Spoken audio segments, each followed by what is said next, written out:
A mí le dices, solo sé que las mujeres ocupan burkas, hijab o niqab. Sí, dependiendo de la zona. A veces pensamos, es uno de los prejuicios, que si hablamos de Islam, pensamos inmediatamente que las mujeres llevan un traje que les cubre completamente de pies a cabeza y que pues tienen que usar una rejilla para que no les permita que les observen los ojos, no pueden ni mostrar las manos. Eso es como lo que se nos viene a la mente, pero esos son los lugares en donde digamos que la vertiente del Islam que domina es bastante conservadora, ultra conservadora, como se les dice. Pero es en general, es en una cantidad minoritaria de países donde sucede eso. En general, la mujer tiene posibilidades de desarrollo, pero, le repito, depende de la zona. Entonces, bueno, como si es la misma religión, ¿cómo es que no es igual para todos? Bueno, yo les podría decir, miren, es igual dentro del cristianismo, especialmente el cristianismo protestante. Ahí bueno, vemos algunas de esas vertientes del cristianismo protestante en donde las mujeres deben andar una manta sobre la cabeza, desde pequeñas bueno, hasta adultas hasta pequeñas, y en otros casos no. Entonces, realmente depende de la vertiente de la que estemos hablando. Después dice, practican durante un mes al año el Ramadán, correcto. El Ramadán es el mes sagrado para ellos. Para nuestro calendario sería entre abril y mayo. En esa época es que se desarrolla el Ramadán. Él sí dice, depende también que hay algunas que pueden maquillarse y otras que tienen prohibido hacerlo en el Islam. Sí, hay algunas zonas en las que es diferente, ¿no? Por ejemplo, Turquía es un país árabe donde hay mayoría musulmán. Entonces, en esos países, las mujeres tienen una vida un tanto más libre, participan de la vida pública.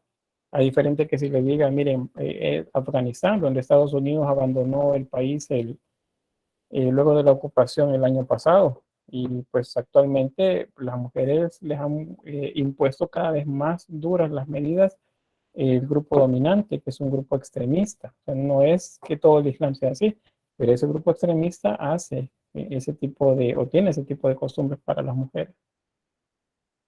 Sushi dice también que su libro sagrado es el Corán, correcto. El libro sagrado para ellos es el Corán, sería el equivalente a la Biblia para el cristianismo. No dice todas las cosas malas que se hacen, como se nos ha hecho creer. No todo lo malo que se hace está en el Corán. El Corán es un libro, si vamos a la lectura, se parece bastante a la Biblia. Pero hay otros libros que recogen legislación, dichos del profeta Mahoma, normas de convivencia que se establecieron ya por el siglo VII después de Cristo, o sea, estamos hablando del año 600, y se han mantenido iguales hasta la fecha. Entonces, en 1400 años no ha cambiado nada. Por eso es que nosotros vemos a esa cultura y nos parece que son ideas medievales las que desarrollan, porque efectivamente tienen una religión que ha cambiado muy poco en cuanto a las cuestiones sociales en 1400 años. A diferencia del cristianismo que se ha ido acoplando a cada una de las etapas que ha sufrido el desarrollo de la humanidad. Ha ido cada vez más y más diferente, que se ha ido adaptando. Y hay una diversificación también mucho más grande dentro del cristianismo. Bien, ¿quién más?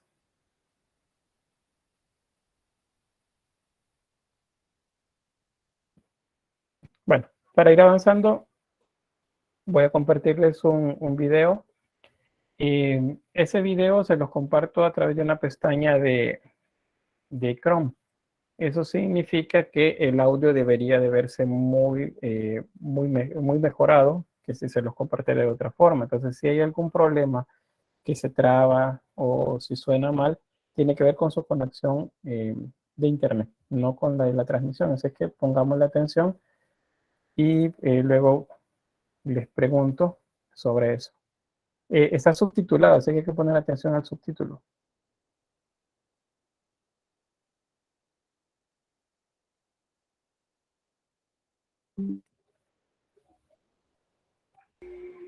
Door de recente gebeurtenissen in Parijs en de associatie tussen ISIS en de islam ligt het islamitische geloof steeds vaker onder vuur.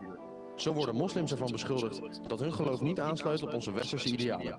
Maar hoe zit het dan eigenlijk met het christendom? Het geloof waarop onze cultuur grotendeels gebouwd is. Een vrouw moet zich laten onderwijzen in stilheid, in alle onderdanigheid. Volgens dit hele boek is de vrouw in principe onderdanig. Voor dit experiment hebben we een Bijbel gekocht en deze omgetoverd tot een Koran. Hierin hebben we schokkende passages gehighlight die sterk in contrast staan met onze westerse normen en waarden. Eens kijken wat er gebeurt als we de citaten uit de Bijbel voorleggen aan de mensen op straat, maar ze in een veronderstelling laten dat ze uit de Koran komen. Als u mijn veroordelingen verwerpt en als uw ziel van mijn bepalingen walgt, u zult dan het vlees van uw eigen zonen eten en het vlees van uw eigen dochters zult u eten. Want ik sta niet toe dat een vrouw onderwijs geeft. Dan moet u haar hand afhakken. Laat uw oog haar niet ontzien. Wanneer een man met een andere man slaapt, zij moeten zeker tot de dood gebracht worden. Wat is jullie eerste reactie? Klinkt echt belachelijk. Nou, ik wist eigenlijk helemaal niet dat dit ook erin stond. Hoe kan je hierin geloven? Ongelooflijk vind ik dat eigenlijk. Onder afhakken en zo, ja, zo zijn zij blijkbaar, maar ik... Als je vanaf je geboorte al zo wordt opgevoed met zulke gedachten, dan ga je toch op een bepaalde manier denken. Dit komt over alsof ze weer willen onderdrukken en willen onderwerpen aan hun geloof. Die vrouw wil helpen en als dank wordt de hand afgehakt, dus... Ja, sowieso. Ja. Dat is niet goed, hè? Nee. Als je het nou naast de Bijbel zou zetten, wat zijn dan voor jou de grootste verschillen? Ik vind de Koran, zeg maar, als ik dit zo hoor, die vind ik iets agressiever met de harde handvaart. Ik denk dat de Bijbel toch ook positieve dingen heeft. Ze vertellen het anders, in ieder geval. Het grote verschil is dat hier wordt hier ook expliciet beleid uit veel meer de rol van de vrouw. In de Bijbel staat er iets minder hard erop, gewoon iets vredeachtiger. Ja, de wereld verandert en ik vind dat ze toch wel een beetje mee moeten gaan. De meeste mensen van ons hebben gewoon vrijheid van keuze en vrijheid van meningsuiting gehad. En daardoor ga je op een andere manier denken. Ik vind het erg dat wat ooit opgeschreven is men als de waarheid ziet. Maar zou je dit boek dan niet gewoon weg kunnen laten? Het is al heel oud, hè, dus het hoort er een beetje bij, ja. Nou, dan hebben we een kleine verrassing voor jou. Want deze prachtige zinnen uit de Koran kwamen gewoon rustig uit de Bijbel. Wat the fuck? Serieus? Ja, wat de hel. Zo, dat had ik niet gedacht. Nee, dat heb ik echt niet gedacht, nee. Zo mooi verwoord. Dit is echt ziek. Dit is echt ziek. Meen je dat? Dat heb je heel goed gedaan. Ja, nee? Het zijn alleen maar vooroordelen. En ik zeg altijd van, je moet niet vooroordelen, maar zelf doe ik het ook alleen maar. En het is iets wat je niet bewust doet. Wat met de media te maken natuurlijk. Ik blijf er gewoon bij. Blijf gewoon rationeel nadenken. Kijk gewoon wat een beetje logisch is en doe er je voordeel mee. Natuurlijk heb ik vroeger ook bijbelverhalen gehoord en ik heb zelf christelijke school gezeten. Maar nee, ik had niet verwacht dat dit erin stond. Nee. Vond je nou een interessante video? Vergeet me niet te liken en te delen. En heb je nou een mening over dit onderwerp, reageer dan hieronder even op de video. Tot de volgende keer.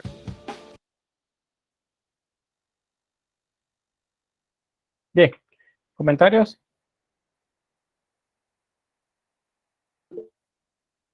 Sí, Suchit.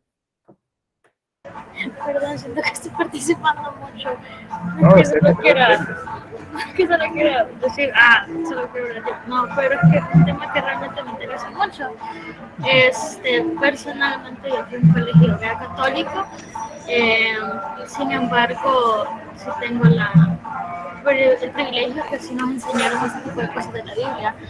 Y yo creo que también en países latinoamericanos en donde la iglesia ha tenido tanto poder y además tiene mucha importancia política. Por ejemplo, creo que he tenido un impacto tanto positivo y ayudar a ver a la gente que más lo necesita, ayudar a la gente en general, como fueron las jesuitas que asesinaron en la UCA, tanto como creo que fueron grupos evangélicos, si mal no recuerdo, los que hicieron que se legalizaran el aborto y que se ilegalizara el aborto y que se cambiara la constitución, que creo que ha tenido consecuencias negativas, independientemente de lo que no creo que ha tenido consecuencias negativas en cuanto a cuántas mujeres mueren intentando, ¿verdad?, terminar no estar ya embarazadas. Entonces, creo que se nos enseña de que, sobre todo en el Antiguo Testamento, pero también en el Nuevo Testamento, en la Biblia, se tienen muchísimos de estos, ¿verdad?, versículos son sumamente violentos, que a pesar que sí son producto del contexto histórico, y sociocultural, pues hay gente que sí lo sigue aplicando hoy en día, ese tipo de cosas, y de nuevo, países, sobre todo latinoamericanos, en los que la iglesia tenía gran influencia, sí no se cuestionan y se nos enseña como todo de una manera positiva, cuando sí creo que ha tenido un impacto positivo, pero también no es una visión muy objetiva, muy menos, ¿cómo decirlo? Pues sí, a menos global. Muy bien, gracias. Y pues efectivamente el cristianismo tiene bastante influencia, especialmente en países latinoamericanos. Y esa es otra de las cosas que hay que ver o entender de esos países donde la mayoría es musulmán y donde el gobierno es musulmán, que la autoridad civil es la misma autoridad religiosa. Entonces, el país se rige por preceptos religiosos. En nuestros países latinoamericanos, en nuestro paísito, no debería de ser así. Sin embargo, en la iglesia cristiana, ya sea católica o no católica, tiene mucho poder acá. Por eso es que no se pueden hacer a través del Ministerio de Salud, por ejemplo, campañas de educación sexual en las escuelas, porque inmediatamente saltan todos los religiosos diciendo que eso no se hace. Si hay campañas, o más bien legislación acerca de derecho pues, al aborto, en el caso de las causales de las que se habla, inmediatamente salta la religión. Entonces el Estado no actúa porque la religión está ahí atrás. No debería ser así, se supone que es un Estado laico, pero así sucede. Ahora imagínense en esos países en los que la religión es la que domina, que la autoridad civil es la misma autoridad religiosa. Entonces, todavía mucho más el poder que tiene la iglesia en los aspectos de la vida cotidiana en esos lugares. Bueno, y si Lisbeth dice algo, dice, bueno, con el video dice, se muestra que juzgamos las religiones por lo que los medios nos han enseñado de ellos, como lo es el Islam, que lo conocemos como una religión dominada por hombre y de sumisión absoluta ante su Dios, y que las mujeres suelen vistas como escalfas, cuando no es así en todos los casos del Islam, esclavas. Sí, siempre hay sumisión porque eso es una religión muy patriarcal, machista, lo mismo que en el caso del cristianismo católico y el cristianismo protestante, pero quizás lo que lo hace diferente es que tanto el cristianismo protestante como el católico han evolucionado según las necesidades de las épocas. Entonces, por eso es que no es tan arraigado, al menos en la mayor parte de los casos. Yo sé que hay casos excepcionales que son los que se llaman eh, extremistas, que son como muy conservadores. En el islamismo es igual. Hay libertad dependiendo del gobierno, dependiendo de la zona, dependiendo de la corriente islámica también que domina. Lamentablemente sí hay algunos en los que el dominio es prácticamente medieval, o sea, se sigue tratando a la mujer y actúan los hombres como si fuese la época medieval, porque dicen la ley es esta y la ley no puede ser cambiada ni acomodada ni nada. Y es la misma de hace 1400 años a la fecha. Melanie dice sobre el video, dice que me llamó la atención es que muchas de esas personas tuvieron educación cristiana y que seguramente leyeron la Biblia, pero no tenían idea que ciertas partes de la Biblia, ciertas partes de la Biblia. Y la segunda cosa que me llama la atención es que solo por ver que decían que era el Corán, relacionaron con lo que dice esta religión que es extremista. Eso es correcto, eso se llaman prejuicios y eso es lo que nos ha inculcado el mismo sistema y los medios de comunicación.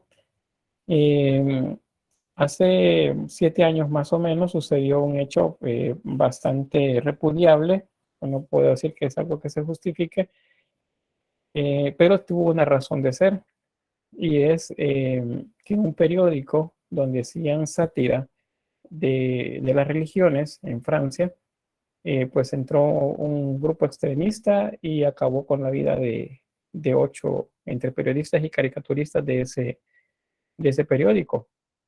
Charlie Hebdo, parece que se llama. Pues resulta que ese periódico hace mofa, sátira muy fuerte, digamos, un poco inmoral, podría decirlo, de las figuras sagradas para las religiones. Les puedo decir, hacía caricaturas obscenas de Jesús, de Dios Padre, del Espíritu Santo, de María y ¿cómo se llama? De Mahoma. El asunto es que para las religiones cristianas eso no es como no es tanto. Y si no, pues ustedes no, ya se habrán fijado ustedes mismos. En redes sociales no hablan de Jesús, hablan de Jesús. Eso ya es una ofensa, porque están cambiándole el nombre a la persona que se supone en la religión cristiana es la principal. En el caso del Islam eso no se puede hacer, ni siquiera pueden hacer la imagen del profeta ni de nadie de su familia. O sea, no se puede hacer un dibujo, una pintura de, imagínense hacer una caricatura obscena. Entonces eso es lo que desató el enojo pues, de los islámicos y por eso fue el ataque que hubo en el lugar. En esa época pues todo el mundo cambiando la foto de Facebook, diciendo todos somos Charlie, solidarizándose con ese periódico, pero realmente estaban actuando de manera incorrecta porque no respetaban a una religión. Bueno, de hecho no respetan a ninguna y lo siguieron haciendo porque a la fecha todavía sigue el periódico. Suchi también dice por acá que también creo que no vemos la Biblia igual de violenta como otros textos religiosos porque la iglesia de hoy se centra en el Nuevo Testamento, en el que Jesús es símbolo de perdón y nueva vida, cuando en el Antiguo Testamento Dios era una figura de castigo. Sí, también tiene que ver con eso, pero el Nuevo Testamento también está lleno de órdenes, especialmente de sumisión hacia la mujer y de condenas hacia las personas con una orientación sexual diferente. Entonces, no podemos decir que solo es el Antiguo Testamento, también el Nuevo Testamento está lleno de eso. Pero una cosa sí es cierto, es que en el cristianismo se les enseña solamente una parte, la que tiene que ver con la idea de seguir pues, el camino de la salvación. Todo lo demás no lo leen. Si ustedes se fijan, van a un estudio bíblico y les van a dar cuáles son las citas bíblicas que tienen que leer. No les dicen léanse todo el libro, no, léanse esto nada más, porque seguramente se encuentran contradicciones dentro del mismo texto, porque fue escrito en diferentes momentos, porque el contexto fue diferente. Entonces hay mucho que decir ahí con eso. Bien, ¿alguien más sobre el video? ¿O sobre alguna reflexión sobre los prejuicios que tenemos gracias a Internet y los medios de comunicación que nos pintan al Islam como si fuesen un enemigo muy, muy malo?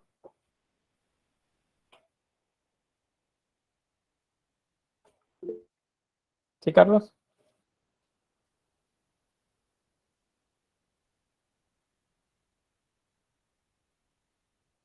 Te escucho, Carlos Alfredo, te escuchamos. Siento que fue un experimento.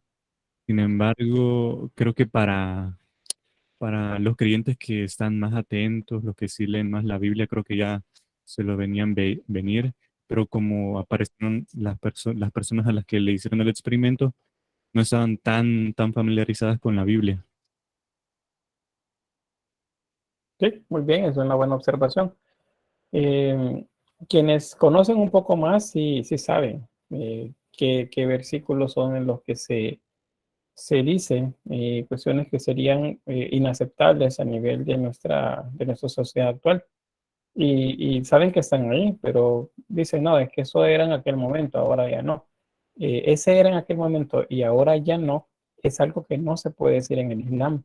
Lo que fue en aquel momento tiene tanta vigencia hoy como lo tuvo hace 500, hace 1400 años.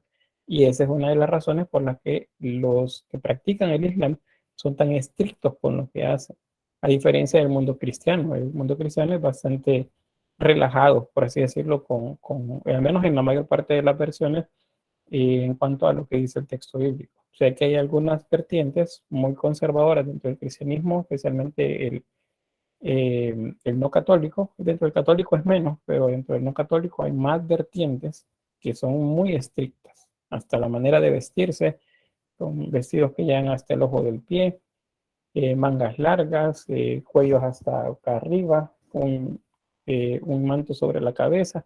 como muy estrictos en cuanto a la forma de decirlo, pero es de minoría, así como lo es en el Islam también, no es todo, depende de la región, les decía, depende de la corriente.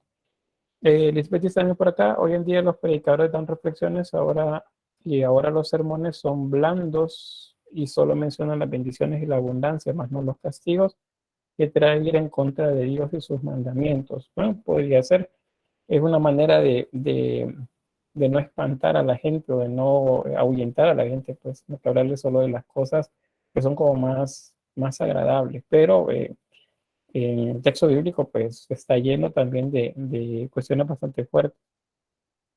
También dice, los proféticos son muy estrictos y es predominante por los hombres. Sí, así lo es. Aún en el Nuevo Testamento también, en los libros de Pablo inicialmente se mencionan sacerdotisas en los primeros libros que escribió o en las epístolas, pero más adelante resulta que dice que no, la mujer debe caminar atrás del hombre, debe estar siempre sumisa y etcétera. Eso lo dice también en el Nuevo Testamento. Entonces son cosas que si se hicieran como que están escritas ahí, que seguramente se hicieron así hace unos 1800 años, pues sería otra la realidad para nosotros. Estaremos quizás igual que el Islam. Bien, no sé si hay alguien más para cerrar esta parte de reflexión y así pasamos ya a la parte que corresponde al contexto. Si no, pues en la medida que vamos avanzando, es seguro que iban a ir apareciendo también otros aspectos para reflexionar o para que me compartan por ahí pues lo que ustedes conocen. Bien, primero hay que hacer una diferencia. Ya hicimos de hecho, al decir, no, es que los grupos extremistas, hablar de los extremistas es hablar de una pequeña porción dentro del Islam. Pero conviene también que hagamos una diferencia entre qué es árabe y qué es musulmán. Son dos cosas diferentes. Una persona árabe es alguien que nace en un país en el que la lengua es árabe, independientemente de la religión que tenga. O sea, un país pueden hablar árabe, pero puede ser de mayoría católica o puede ser de mayoría protestante y hablan árabe. Entonces es un país árabe. Pero cuando se habla de musulmán, se refiere a la religión del profeta Mahoma. En ese caso, el Islam, vean que no está solamente, como lo vemos acá, en los países árabes, sino que está en prácticamente la mayor parte del mundo, especialmente el Medio Oriente, Asia y África. África es donde más musulmanes hay, especialmente la zona norte de África. Pero también hay musulmanes en Europa, en Estados Unidos y aquí en Latinoamérica. Aquí en nuestro país también hay una mezquita, hay una iglesia, no una iglesia, perdón, es un templo para las reuniones de ellos. Eso significa que también hay musulmanes acá en nuestro país. Acá tenemos el dato en cuanto a los países árabes: Libia, Siria, Jordania, Irak, Egipto, Palestina, Líbano, Omán, Yemen, Kuwait y un largo etcétera, son países árabes. Ahora, estos países árabes no necesariamente son de mayoría musulmana. Aquí tenemos en cuanto a la lectura del color, los tonos más oscuros es donde más del 80% de la población es musulmán. Y ahí lo vemos especialmente en la zona de Marruecos, por ejemplo, Egipto, Arabia Saudita, Turquía, en la zona de Siria, Kuwait, Irak, Irán, Afganistán, Pakistán. Todos esos países son de mayoría musulmán. Es decir, que el gobierno probablemente está en manos de los musulmanes, porque hay otros en los que pues no están, aunque ellos dominan, no necesariamente son el gobierno. Pero pues en general es así. Ahora, luego, dentro de todos los musulmanes hay algunas líneas, algunos grupos dentro de la religión, son las takfiri, que estos son estructuras que para el mundo occidental son denominadas terroristas. Estos están en una franca lucha en contra de todo aquel que no sea musulmán porque retoman de manera eh, muy estricta las enseñanzas de Mahoma, no necesariamente en el Corán, porque en el Corán no dice, por ejemplo, que debe matar a alguien, pero sí aparece en los libros en donde se recogen las normativas, tanto judiciales, sociales y morales para los musulmanes. Entonces, allí se dice algunas reglas que se deben de hacer.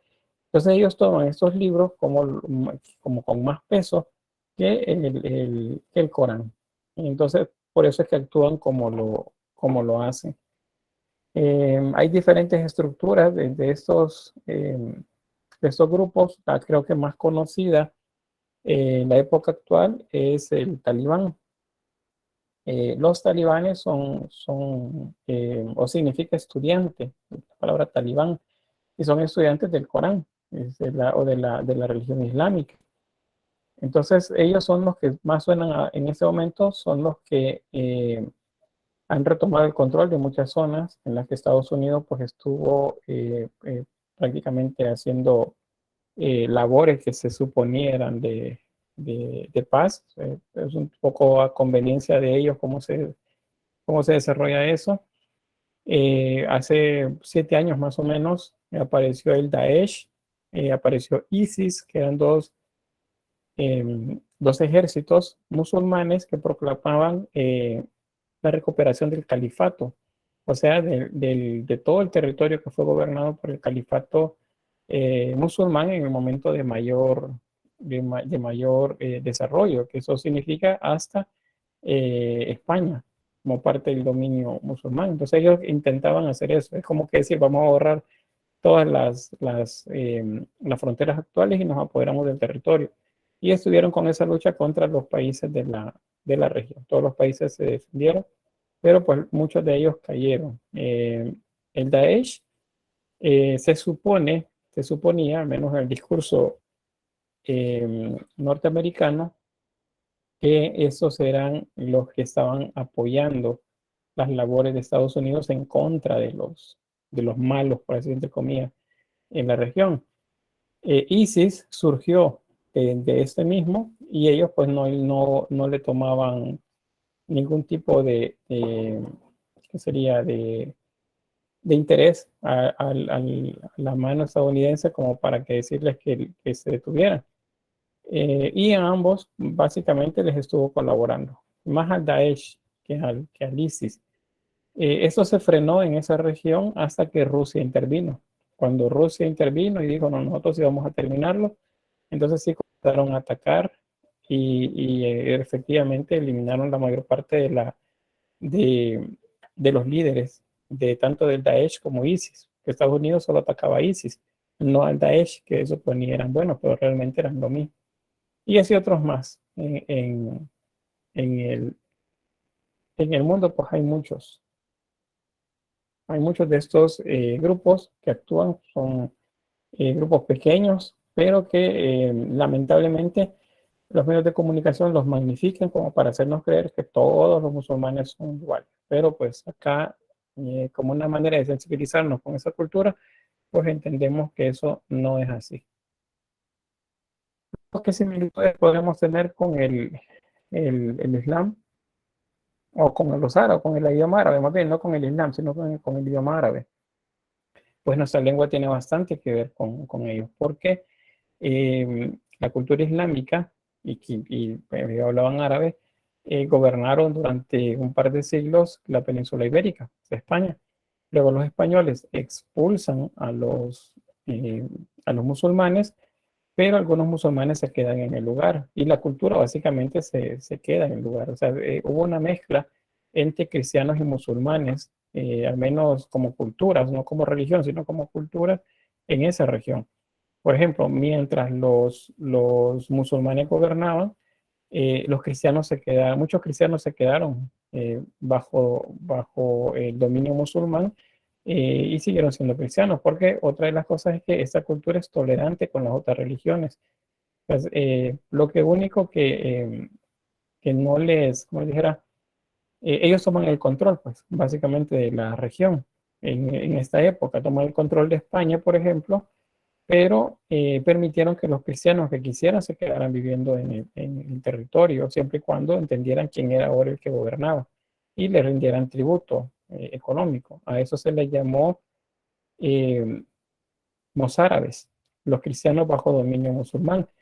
Cuando los musulmanes fueron expulsados, la mayoría, muchos se quedaron en territorio español, ahora bajo dominio cristiano. A eso se le llamó mudéjares. Y tanto el mozárabe como el mudéjar son dos tipos de arte que vamos a estudiar más adelante, como una de esos vestigios que quedó pues, de la cultura musulmana en la región de España.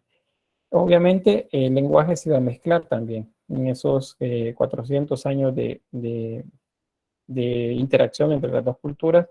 Muchas palabras se nos hicieron ya prácticamente del español. Entonces actualmente hay muchas, acá algunas que les muestro. Bueno, pues alcachofa, albaricoque, azúcar, aceite, algodón y bueno, y otras más. Les remarco acá entre estas la palabra ojalá, que es la que me parece como más común para nosotros. Cuando decimos ojalá, estamos diciendo quiera Alá que algo suceda. Ojalá llueva, o sea, quiera Alá que llueva. Esa es la frase que estamos diciendo con el ojalá. Y así pues hay otras más. En el aula virtual hay un video por ahí, un video corto de una dinámica que hacen dos jóvenes sobre esto de cómo se dicen ciertas palabras para ver la similitud fonética que existe entre el español y el islam. Hay otra palabra también que nosotros en nuestro contexto latinoamericano conocemos bastante, es el nombre de una persona y es el nombre de una advocación mariana. Es Guadalupe. El Guadalupe es una frase que significa el río escondido o el río que brilla en lo escondido. Algo así va la traducción. Es el Guadalupe. Y digamos castellanizado es el Guadalupe. Es el que otro término también es una voz árabe. En la historia 2 van a ver por qué es de dónde viene ese nombre. Bien, ¿algún comentario sobre esto? ¿Alguna palabra que ustedes conozcan?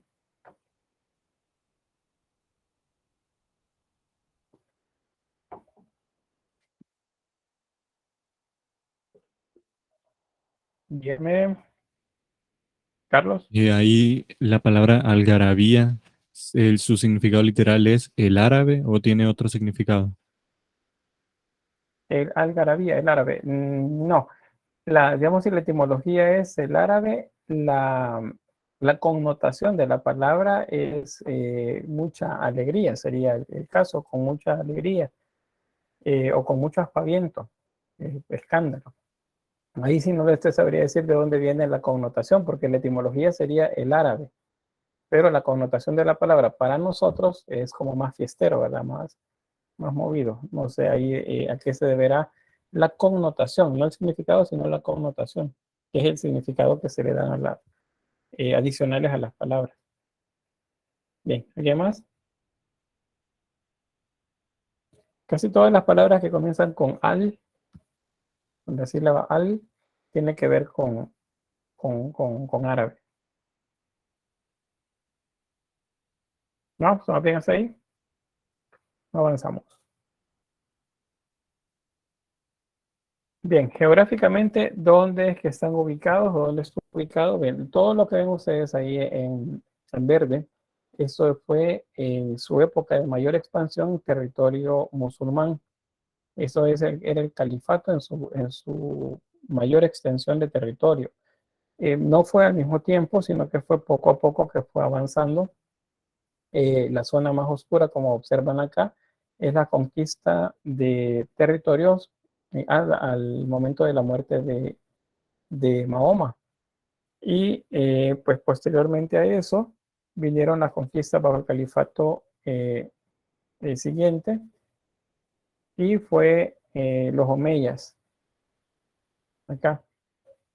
Luego los omeyas fueron avanzando hacia los abasidas también, y los abasidas también fueron agregando territorio hasta que llegan a conquistar la zona de la península ibérica, acá, y pues acá van a permanecer durante mucho tiempo. Si notan acá en el mapa, la región del Imperio Bizantino se mantiene bastante libre, y es porque acá pues van a haber muchas guerras entre bizantinos y los musulmanes, tratando de contener pues la entrada de ellos a ese territorio.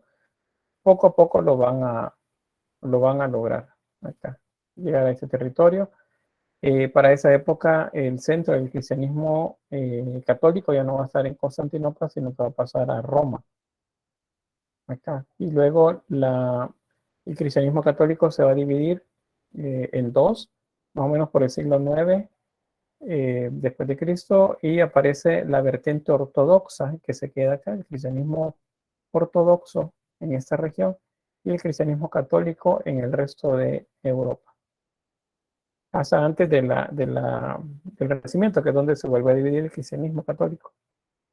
Vanessa dice, ahora cuando escuche a la gente decir ojalá, se me va a venir a la mente su significado. Eso es correcto, y pues pareciera que no es algo religioso. Ojalá que salga bien en el examen, o sea, quiera Alá que salga bien en el examen. Bien, ya vemos ahí la expansión y la localización. Eso es eventualmente, ¿verdad? A lo largo de 400 años, el territorio fue creciendo, expandiéndose, y luego comienza a contraerse cuando pues son expulsados de muchos de los lugares en los que estaban por ahí. Las etapas son estas, la de Mahoma y los primeros califas, que es la primera etapa de expansión del Islam, es en la Meca, perdón, la capital. Luego el califato Omeya, hasta el siglo VIII, la capital es Damasco, eso es en Siria, y el califato Abbasí, del siglo VIII al siglo XIII, va a ser en Bagdad, la capital. Bagdad es la capital del actual Irak. Ese es el lugar. Y de hecho es el momento de mayor impulso artístico para el Islam. ¿Qué más? Bueno, si ubicamos el nacimiento de la religión islámica en el 600, significa que es siglo VII. Para esa época, el cristianismo católico ya estaba ya prácticamente constituido, los libros ya estaban, los textos que acompañan el cristianismo, la vida de los apóstoles, la vida de los que se van a denominar eventualmente santos, también ya está siendo parte de referencia para todo eso. Entonces, cuando aparece el Islam, el cristianismo ya está prácticamente constituido, o sea, no es una religión que iba comenzando, sino que ya está constituido. Y eso se los digo porque el Islam tiene que ver con el cristianismo, tiene que ver un poco con el judaísmo. Entonces, eso es importante que lo sepamos. ¿Cómo están organizados políticamente? Pues hay un califa, que es la máxima autoridad religiosa y política, o sea, digamos el que gobierna todo. El visir sería el primer ministro, esa es una autoridad civil. El emir, otra autoridad civil, el gobernador de provincia. El cadí es un juez, es una autoridad también encargado de llevar a cabo las cuestiones de ordenamiento judicial. Y el diván es el tesorero real, es quien lleva las cuentas del Estado.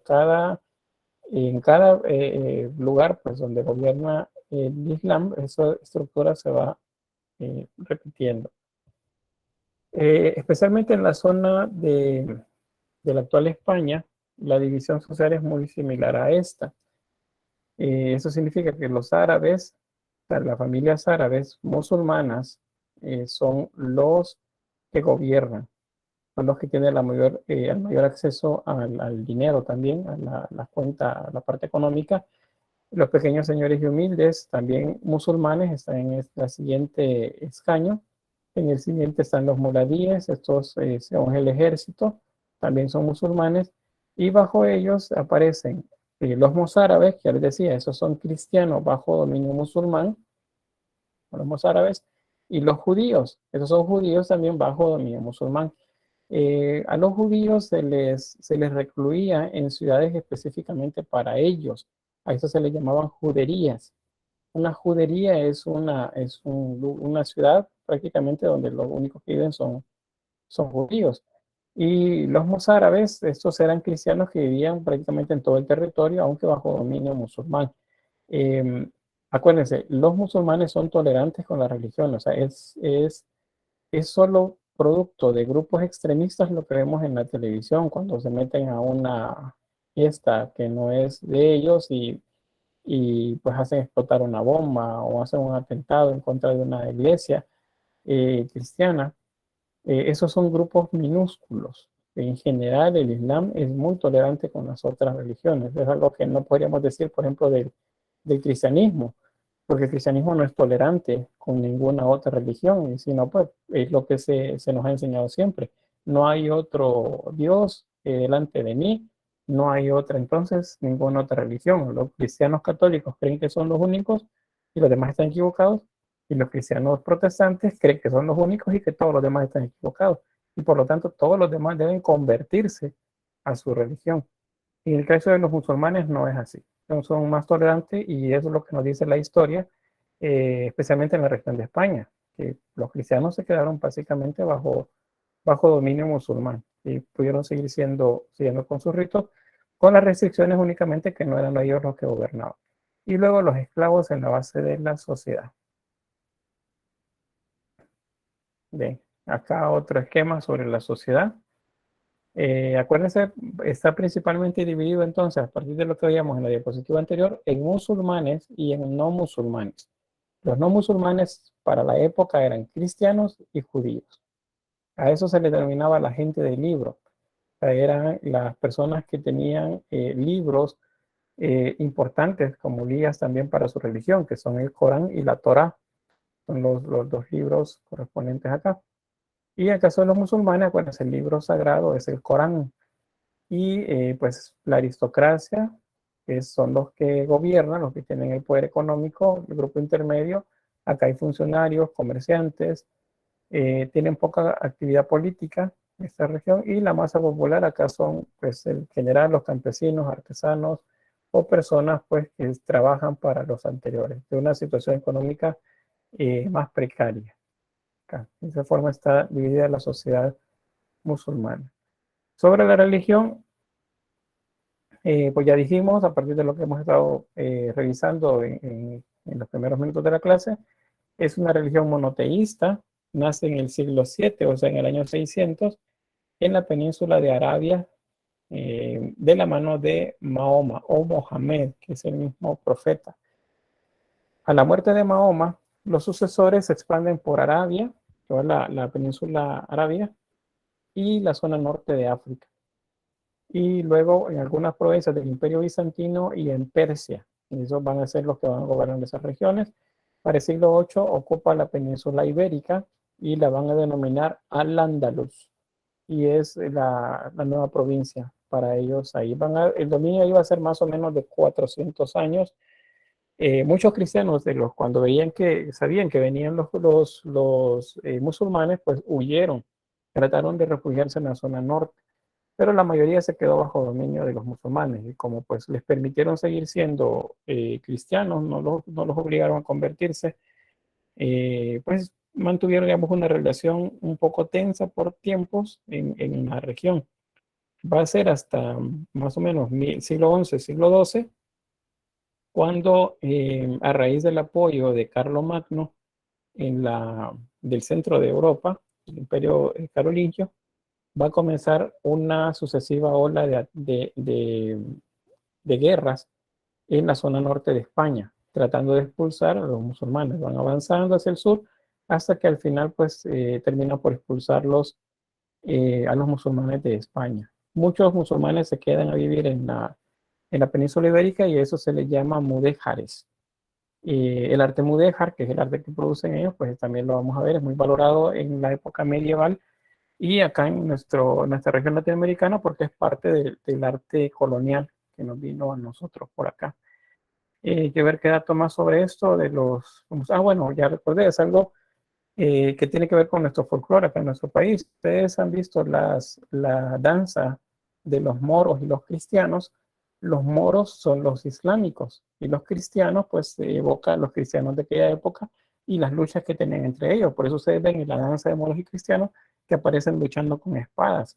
Es una representación que hicieron acá en nuestros países, imitando probablemente relatos que tenía o danzas que los mismos españoles realizaban para recordar las batallas que tuvieron contra los musulmanes en España, la danza de moros con cristianos. Está la danza del tigre y el venado, que también es lo mismo, es una alusión a la danza de moros y cristianos, y también te representa la lucha entre los españoles y los pueblos originarios de acá en nuestra región. Eso como un dato. También otro dato curioso, que en algunas regiones del Caribe se le denomina moros y cristianos a los frijoles con arroz, que nosotros decimos casamiento, o gallo pinto en Nicaragua. En algunas zonas del Caribe le llaman moros con cristianos. Es de una manera como pues hasta nuestra época vienen estas luchas de los musulmanes y los cristianos. Bien. Acá tenemos la que ya también algo habíamos mencionado, es una religión abrahámica. Es una de las tres religiones abrahámicas, de hecho, que son el cristianismo, el judaísmo y el islam. Ahí estamos. A nivel de religión, pues el origen de estos grupos se da cuando Abraham pues, no puede tener hijos con su esposa Sara, y entonces ella le dice que pues, tenga hijos con su sierva Agar, y de esa unión nace Ismael. Y dicen, bueno, todos los pueblos árabes dependen de la línea genealógica de Ismael. Luego con su esposa Sara ya sale embarazada y tiene entonces a Isaac. Y de Isaac la genealogía pues nos lleva hacia el judaísmo. Y del judaísmo, más o menos unas 15 generaciones después, aparece el cristianismo. Entonces son las tres vertientes que nacen de Abraham. El cristianismo se divide también en tres vertientes grandes en los siguientes siglos. La primera es la ortodoxa y la segunda es el protestantismo. Entonces, solo ahí pues vemos la cantidad de religiones que dependen del patriarca Abraham.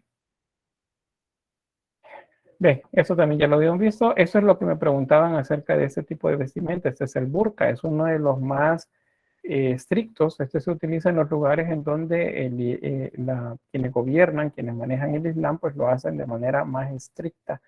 Y no necesariamente siguiendo lo que dice el Corán, sino siguiendo lo que dicen los libros que acompañan el Corán, que son en donde se legisla, en donde se habla acerca de aspectos morales y de relaciones sociales. La religión se funda en la premisa de que no hay más Dios que Alá y que Mahoma es el mensajero de Alá o su profeta. La palabra Alá es Allah, el castellano es Alá, así con tilde en la A, y significa Dios. Pues sé que lo que les dicen a ustedes en sus respectivas religiones es que no es el mismo Dios, que este no existe, que este no sé qué, pero Alá, Yahvé y Jehová es el mismo. Es la misma, el mismo Dios. Son versiones de la misma. Y si no, pues recordemos de dónde vienen. Vienen de Abraham, y el Dios de Abraham es el mismo Dios de los judíos, de los islámicos y de los cristianos. Es el mismo, no podemos decir que es diferente. Pero eso es viéndolo desde fuera, ¿verdad? Ustedes lo ven desde adentro, desde la religión en la que les han criado, y ustedes creen fervientemente en lo que les han contado, pues entonces van a decir siempre que es diferente. Pero pues a la luz de lo académico sabemos que eso no es así. Es el mismo Dios. El islamismo correspondería entonces al conjunto, pues muy heterogéneo. Heterogéneo significa que tiene de diferentes naturalezas de movimientos políticos, cuya ideología y programa político consiste esencialmente en la adaptación de la vida política a los mandatos religiosos del Islam. Y aquí viene el asunto, que esa adaptación de la vida cotidiana al Islam no necesariamente depende del Corán, sino que depende de otros libros. La era islámica, la que se llama Égira, comienza en el año 622 después de Cristo. Es cuando Mahoma, pues no le cae en gracia a los árabes que él predique en contra de los muchos dioses que ellos tienen y les diga que solamente existe un solo Dios verdadero, que es Alá.